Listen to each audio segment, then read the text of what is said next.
He's facing off against his foe. +4. Oh my god. No, no, no. That is almost the worst thing you could roll. That's a fail.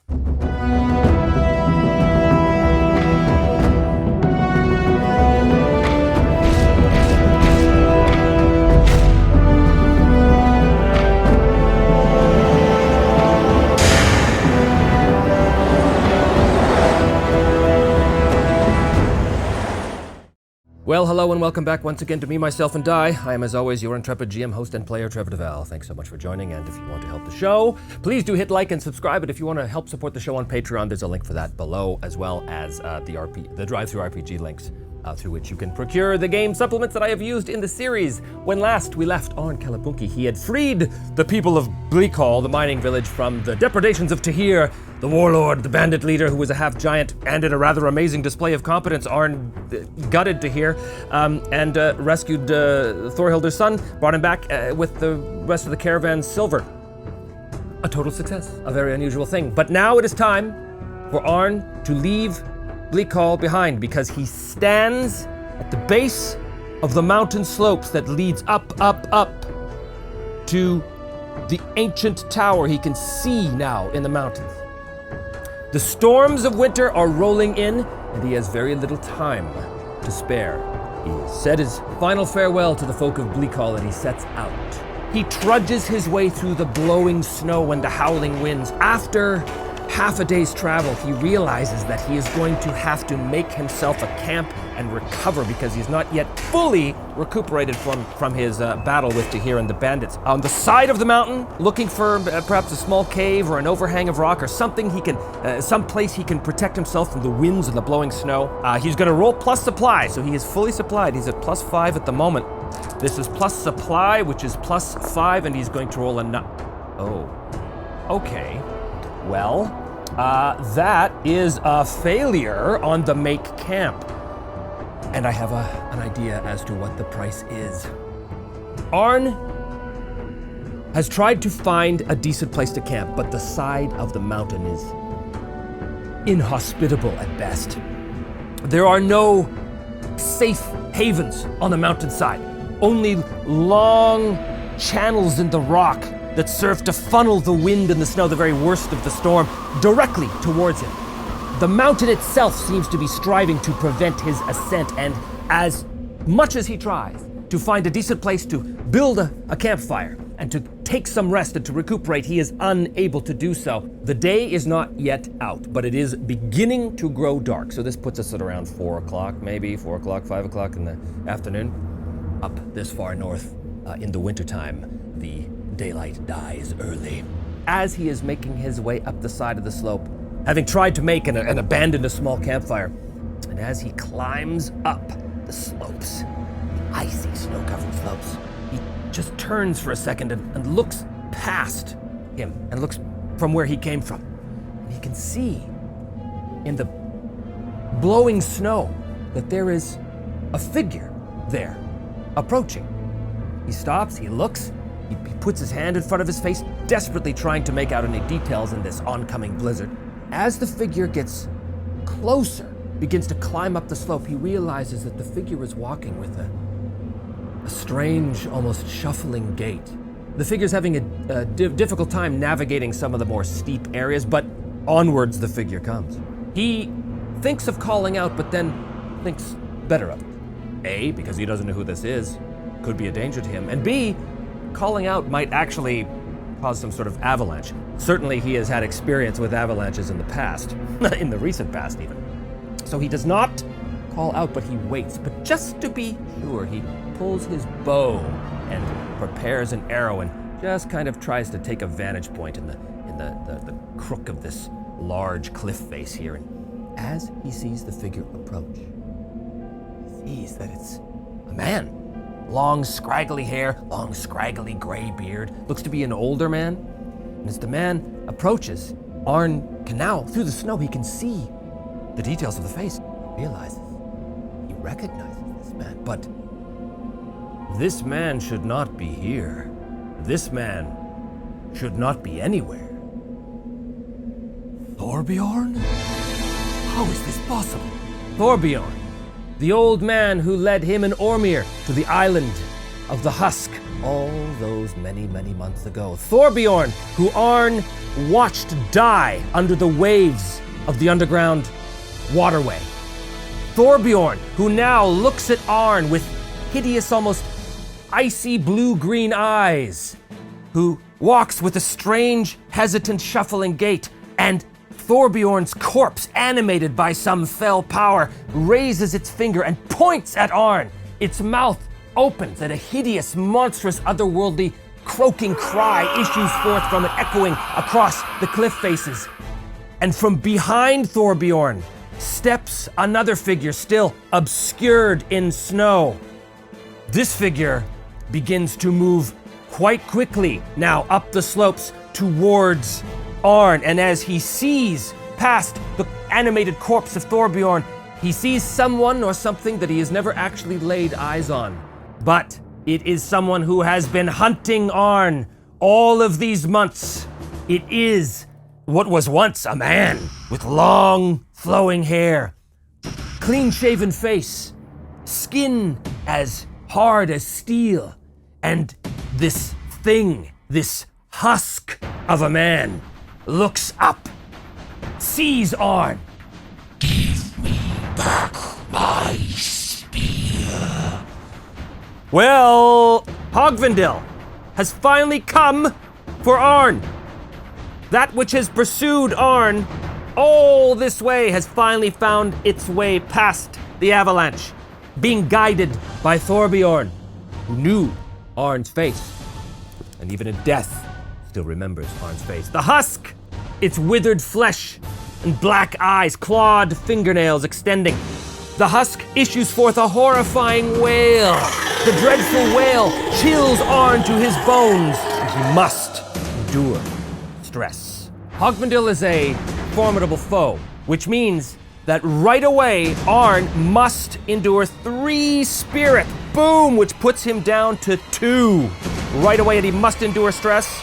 Plus heart is plus 4, which is 10, a strong hit, and double 3s. Thank you very much. So, on a strong hit, he's gonna suffer 1 momentum in exchange for plus 1 spirit, so his spirit's gonna go back up to 3. His momentum would go down to 2, except he's got battle guard, so he takes plus momentum on a strong hit, so his momentum stays at 3, and he is able to withstand the horrifying supernatural wail coming out of the husk, designed to terrify him and reduce him to a quivering mass of fear. But Arn is made of sterner stuff. Oh yeah, and the doubles.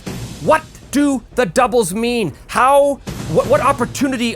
Oh, you know what? I have an idea. I'm gonna ask the fake chart, what if my idea is right? And if it is, then we will play it out. Ask the Oracle, is my idea right? I'm gonna get a 50-50 chance, 51 or higher is gonna be 71, which means, yes, in fact, Arn looks to his left, and he can see that there is a series of large ice-covered boulders and rocks all held tenuously in place by the ice. And he thinks if he can dislodge this, he might be able to cause a cascade of rocks going straight down towards where the body of Thorbjorn and the husk now are ascending towards him. He looks at the rocks and he's got his bow in his hand. He knows he can't dislodge the rocks with the bow, but do you know what he has? He still has the Hammer of Faraza, the elven weaponsmith. He never did get rid of that. He still has that after all this time. He pulls it from his pack as these things are climbing and clambering their way up the side, and he begins to hammer at the side as fast as he can, but he's also trying to hit exactly the right spot in the ice to secure an advantage with plus edge, which is going to be plus 3. Does he do it? It's going to be 7. Well, that is a weak hit. Your advantage is short-lived. Take plus 1 momentum. His momentum goes up to 4, and I think what this does is it causes a cascade of rocks as the cliffside dislodges, or at least a large part of it, and comes tumbling down. Thorbjorn's body, old, decrepit body animated by fell magics, gets taken by a large boulder and gets knocked off the side of the cliff face and goes howling down into the maelstrom below, completely gone. As for the husk is also taken by the avalanche, and disappears from view. The rumble of the avalanche goes on for long moments. Arn picks himself up once again, pulls the bow, and he's desperately trying to look through the cascading rocks and the blustering snow, looking for any sign of his enemy, the Husk. But does he see it? This was a short-lived advantage, which means that the snow eventually settles. The only sound now, the sound of Arn's ragged breathing as he's desperately trying to track where is his enemy, where? He moves to the edge of the plateau, looking to see. And there, bursting from the snow, almost entirely unfazed, is Hogvendil, his black eyes burning with a dread power. The sense of evil is palpitating. He bursts from the snow and leaps up towards Arn. Arn stumbles back, his bow still in his hand, and now we are entering the fray. Now, that advantage counts as 1 box against Hogvendil filled in, so his track is at 1. He is a formidable foe. He's facing off against his foe, +4. Oh my god, no. That is almost the worst thing you could roll. That's a fail. Combat begins with you at a disadvantage. Pay the price. Your foe has initiative. He stumbles back and trips in the rocks and the snow, falling back, his bow going flying out of his hand and landing somewhere up here along the shelf, maybe just balancing precariously on the ledge. His momentum goes down to 2. He loses his momentum as the Husk has initiative. It leaps up, brandishing its wicked longsword, and it points towards Arn on his back now and says once again, "Give me my spear." And it goes up to stab down at Arn, who is desperately trying to scramble out of the way. He has to face danger in order to evade this blow. +3. 6 is a weak hit.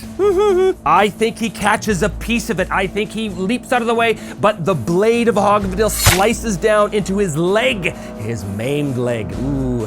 And he takes 1 harm from that because it is a troublesome cost. Bang! Oh! But he is able to evade the danger and get to his feet. Unfortunately, Hogvendil still has the initiative. He presses the attack and comes lunging in towards Arn. Arn, who's desperately fumbling to pull the spear of this lady, to pull Ulvatan from his back, basically, where he keeps it kind of strapped. The Husk comes at him, and it slashes at him once again. This is going to be, he still doesn't have his, what does he have in his hand?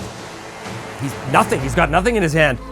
So he can't really clash because he's not really attacking back with anything. He's got to do another face danger, but this time, he is going to try and dive out of the way of this attack, try to put some space between him and his opponent to give him just a moment's breathing room to grab his spear. Is he able to do that? This is plus edge. 9, which is, that 0 is still a weak hit, so he is able to do it, but is a troublesome cost. He is able to roll out of the way and grab the spear off his back, but it's going to cost him momentum, which goes down to 1, and he still does not have the initiative. Hogvendil once again presses the attack, forcing Arn up against this cliff face.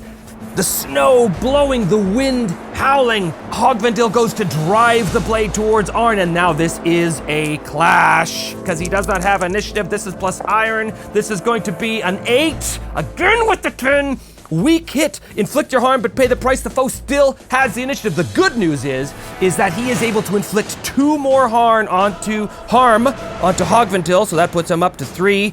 Bang!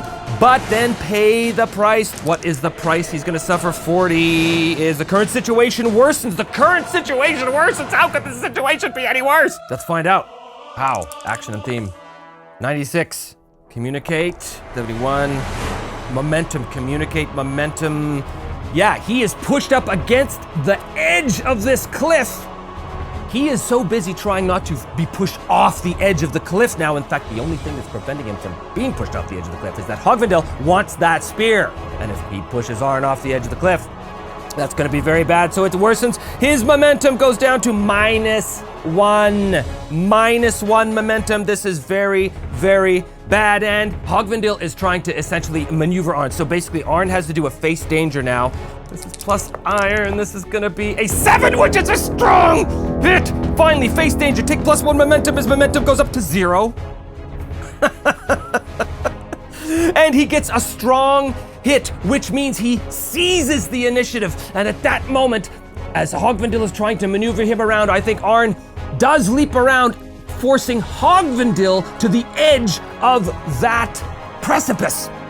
And at that point, as Hogvendil is still looking at him, Hogvendil kind of glances behind him and sees the now sudden precarious situation that Hogvendil is in, and Arn, still with the spear of Visleedy in his hand, the whispering of Visleedy still going mad anytime there's a combat, he is going to strike with his kin blade to inflict savage harm. So he's going to roll +3 because this is +1, and he roll an 8 with a strong hit savage harm. Ulvatan pierces the breastplate of the Husk.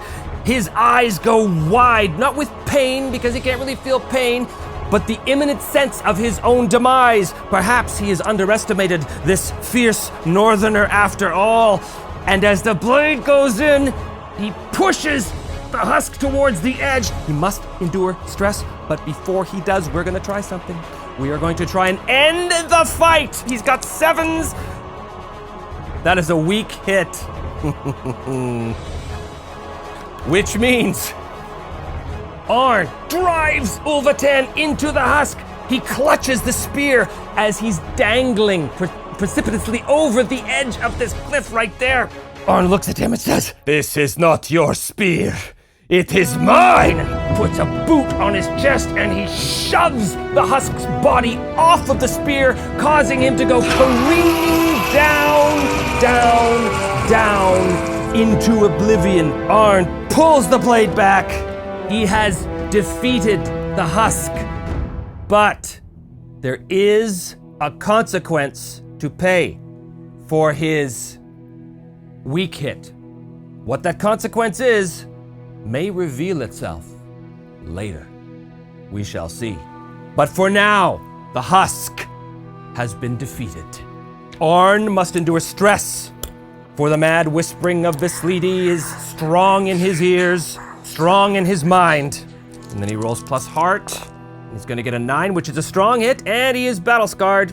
He'll exchange momentum for spirit, which means his momentum stays at 0, and his spirit goes up to +2. So he is able to pull himself back from the break, grabbing his bow. He grabs his bow as well. That almost went over the edge. He pants standing against the ledge. He has defeated the Husk who has been chasing him this whole time, and he didn't even know it. He looks at the spear. Well, great-grandfather, once again, you helped me to survive.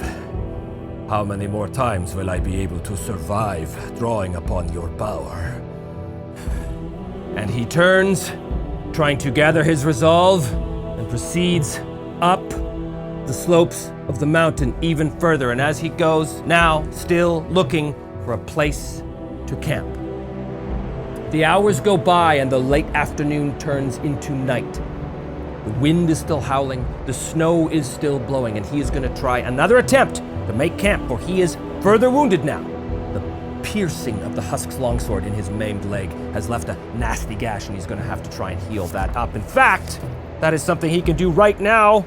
He's rolling at +2 to heal his wound as he finds a safe-ish spot to try this. Does he do it? With a 9 is a strong hit. Excellent. He kicks 2 health. That puts him back to +4, his maximum.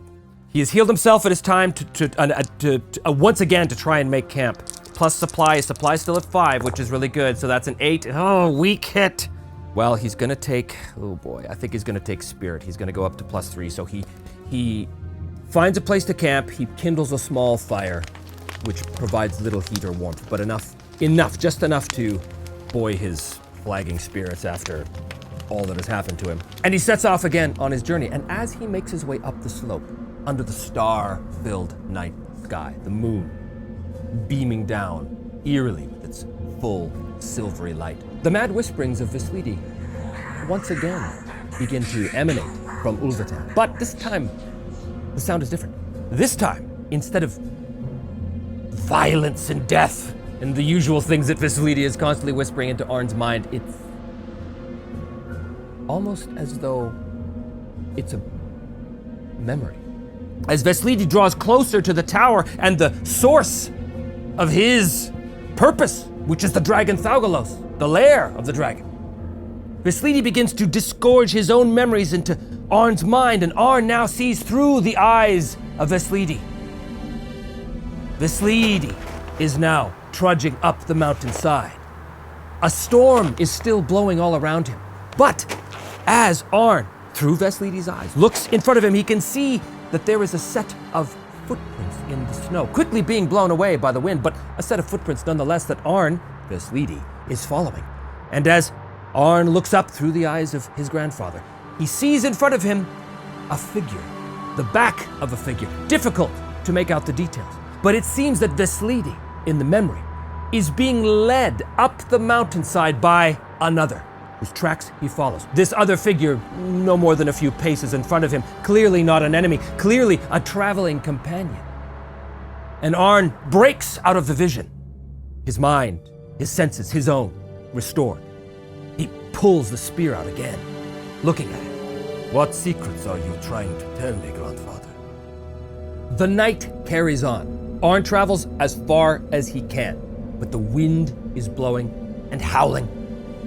He is going to try and secure himself a decent place to camp and sleep, not specifically for the purposes of regaining his strength, but for the purposes of slowing his mind and refocusing his thoughts. This is going to be a secure and advantage roll. This could be plus wits. Again, not his hugely strong point, but...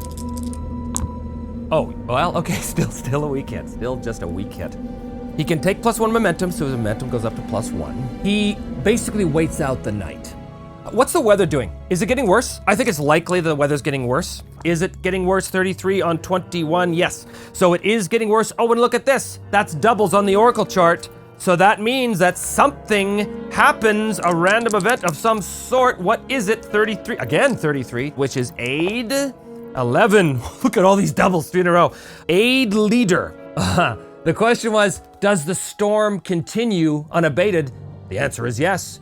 Aid leader. The storm is aiding Thaugalos. The storm is making it almost impossible for Arn to make his way up. It is as though the dragon itself is controlling the forces of nature, controlling the winter itself and launching it, hurling it against Arn. That's a metaphor. The dragon isn't literally hurling winter against Arn. He must, this isn't an option. He has to find a place to weather this storm. There's very few caves on the side of this mountain. He's gonna have to build some sort of lean-to out of his decent supply, something like that. This is actually going to be a face danger. I think it's observation and insight again. This is plus wits for him. Here we go, face danger, which is a 7, and it is a strong hit. He does face danger, and he does take plus momentum. He goes up to +2. He is able to find a decent section of the cliffside to prop up, basically like a lean-to, a hide tarp, basically like maybe part of his tent, or maybe set up his tent in a safe place. He's able to weather the worst of the storm, but it does take, I think, at least a full day. This storm is blowing and blowing and blowing. He's lost a day, which kind of sucks, and if he has to pay the price, it's definitely going to manifest as a loss of momentum. He has to try and make camp again. He can still do this. I mean, if he fails, he pays the price. So he's going to try and make camp again. Rolling plus supply, he's using his good supply. He's using it to his advantage, and look at that, 11 on a strong hit. Make camp strong hit. You can pick 2. Well, his momentum is going to go up 1 to +3. He's going to relax, and his spirit is going to go up to +4. Okay. He spends 2 days on the mountainside. Nothing but the sound of the howling wind blowing down the slopes and through the valleys below. He can't stay here. If he stays here, he's beginning to think the storm is not going to abate anytime soon. He must continue up. And as he does so, because the storm is so bad, because the storm is aiding the leader, he must face danger as he continues up day after day, trying to get closer to where he knows that tower is, somewhere in the swirling mists of snow. Face danger using iron. He will get a strong hit and doubles again. +1 momentum, he goes up to +4 doubles. He succeeds. What is the doubles? What is the positive thing that happens? Oh, I know what it is. He emerges out of the storm The wind is still blowing, the snow is still falling, but there, ahead, now, finally, as the clouds part for just a moment, he can see there, across an ancient gorge, rising up from the rock face is a twisting, otherworldly, ruined tower of ancient architecture, of ancient, strange, fey make, perhaps. Very similar, as I've said before, to the other architecture that he's stumbled upon in his travels. And there it is, finally, the lair of Thaugalos, the dragon.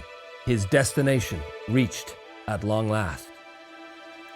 The advantage of the doubles is there is a gorge that separates the tower from the main cliffside. A gorge that would be otherwise impassable. Arn would have to find his way all the way down and all the way back up again. But because of that doubles, as he gets to the edge of that cliff and looks down, there the tower, splayed out before him on the other side of this gorge. He looks around, he can see no way across.